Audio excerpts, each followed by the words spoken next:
Hello, my name is Paulina, and today I'm here with Victoria to ask her questions about her English. So, first question, when did you started to learn English?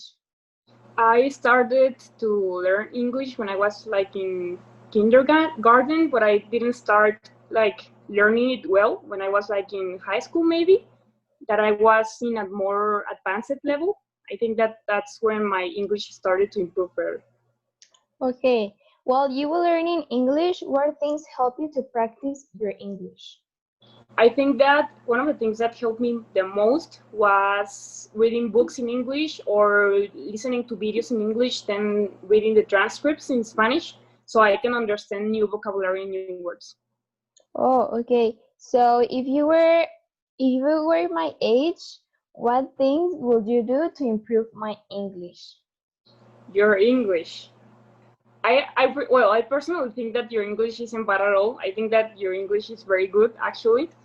But well, one of the things that I recognize that most Mexicans struggle with is the pronunciation in words, and I think that that is one of the things that maybe I need to improve more, and maybe every Mexican needs to improve more because the American accent is very difficult. Okay, so do you think that watching YouTube videos is like taking English classes?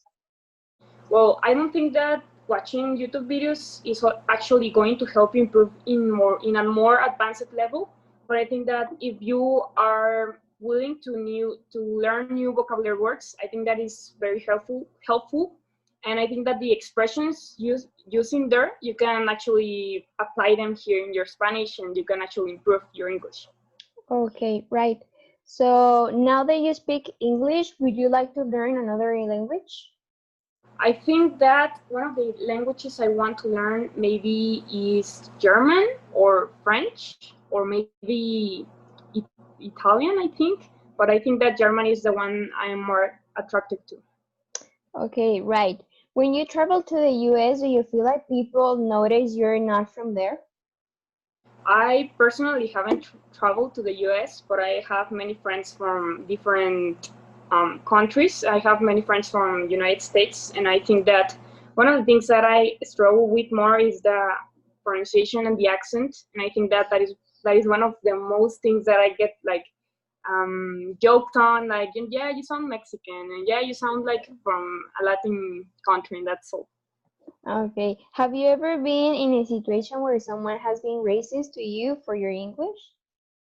Yeah, when I was in a I was in a time when I didn't understand even myself when I was speaking in English, and I think that many people struggle with that. So I think that I didn't was like didn't were like bullied at all, but I think that I was very like judged because my pronunciation and my English were like very bad, and it continued to be worse with the time. But I think that now my English is more fluent and more like understandable for other people to like talk to me and that. Okay. So, where do you think people are more impressed that you speak more than one language?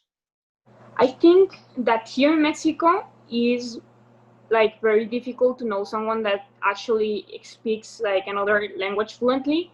I think that English is not like a very common like I don't know how to say common language here on like Mexico's I don't know how to say like the most population almost doesn't know English, but most of the population that goes to a higher advanced level education, I think that they are able to know English, and I think that here in Mexico it's very difficult to know someone who is in a poverty state or hasn't have well English, well education. That I think that it's very difficult to for them to learn English. Okay, great. When you watch a movie, do you watch it in English with English subtitles or with Spanish subtitles? I don't watch movies at all, but I do watch I do watch Netflix series, and I think that I got so accustomed to listening to the English language that I actually don't need subtitles at all. But when I'm watching a movie that is very difficult to understand, or maybe needs more effort from my brain to understand. I think that I actually need subtitles to understand what is going on. Okay. And well, the last question is, do you think there is an age of limit for learning a new language? I think that, well, when you're 30 years old, I think that you're most accustomed to listening to your own languages or the languages you know. But I think that there is no age in learning any language. I think that anybody could learn. And if you propose yourself and make an effort on it, I think that you can learn any language you want. Okay, so thank you very much, Vicky, for being part of this interview. Thank you, Miss. Thank you so much for having me here. I'm so honored to be in your interview.